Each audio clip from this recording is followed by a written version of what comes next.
Hallo und herzlich willkommen zu der nächsten Folge der Rostsuche an meinem 190er.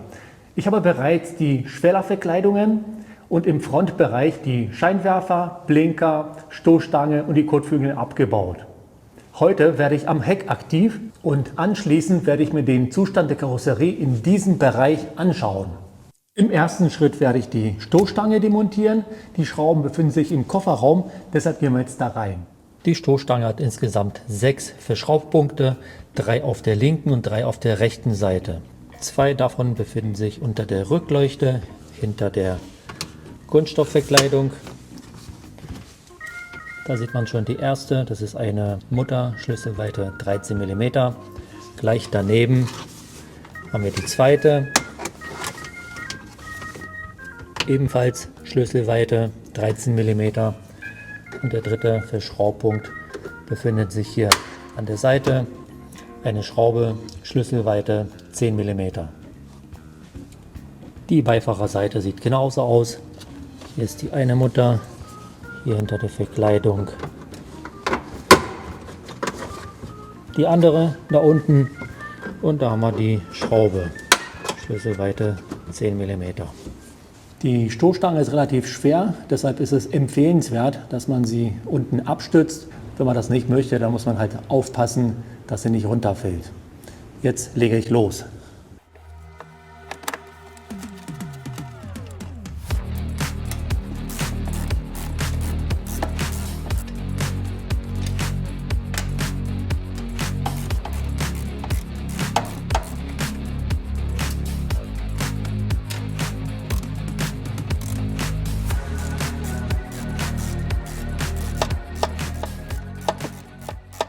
Ich habe alle Schrauben gelöst, jetzt werde ich die Stoßstange entnehmen.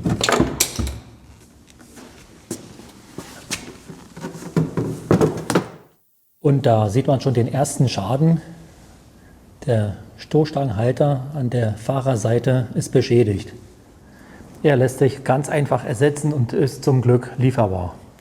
Jetzt kann der nächste Demontageschritt folgen. Ich werde die beiden Rückleuchten abbauen. Die Aktion wird wieder im Kofferraum stattfinden. Hier wird im ersten Schritt der Stecker abgezogen.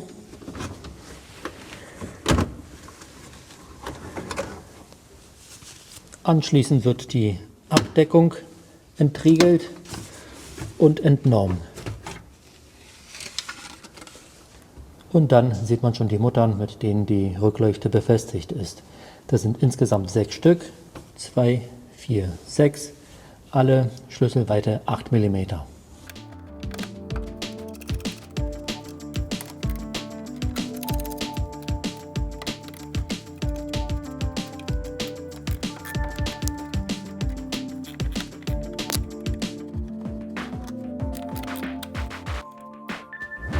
An dieser Stelle kann das Gehäuse entnommen werden.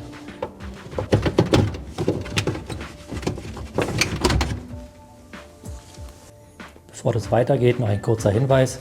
Hier ist das ausgebaute Gehäuse. Beim Entnehmen müssen die beiden Schnappverschlüsse gelöst werden.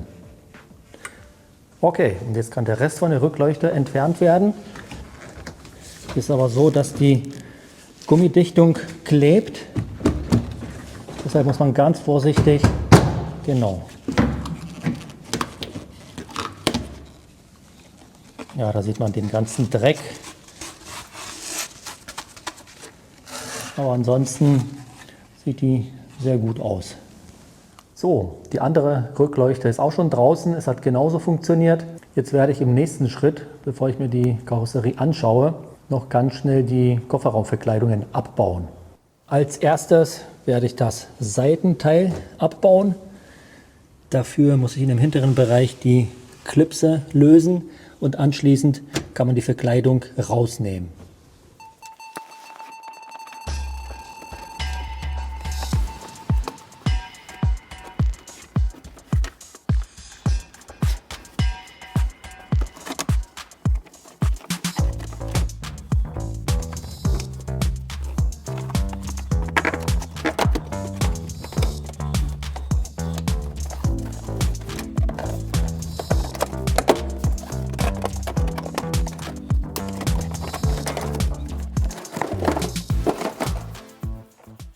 An dieser Stelle muss man zugeben, dass es schon eine kleine Fummelei ist.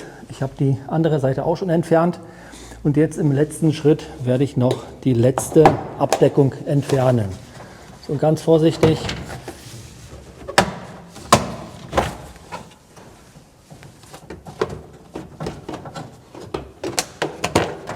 So, und auch diese ist draußen. Und gleich wird die Stunde der Wahrheit kommen. Erstmal aber den Dreck entfernen und dann gucken wir uns das Blech an.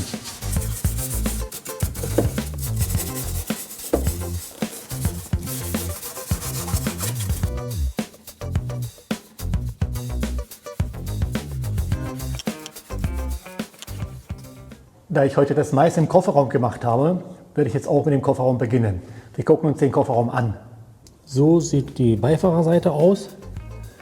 Außer viel Dreck und Staub sehe ich hier keinen Rost.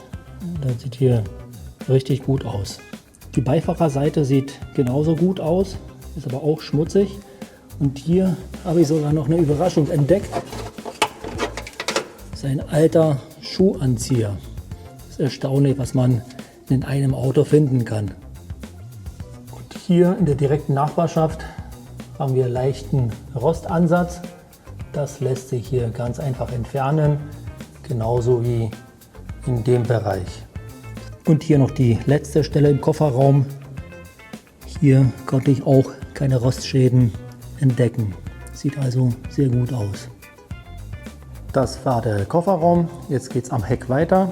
Das ist hier der Sitz der Rückleuchte.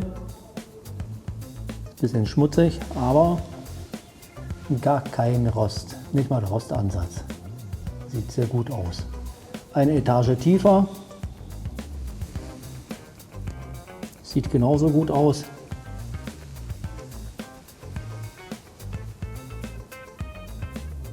Die Fahrerseite sieht genauso aus. Hier der Sitz der Rückleuchte. Und hinter der Stoßstange hat sich hier auch kein Rost gebildet. Das sieht wirklich sehr gut aus.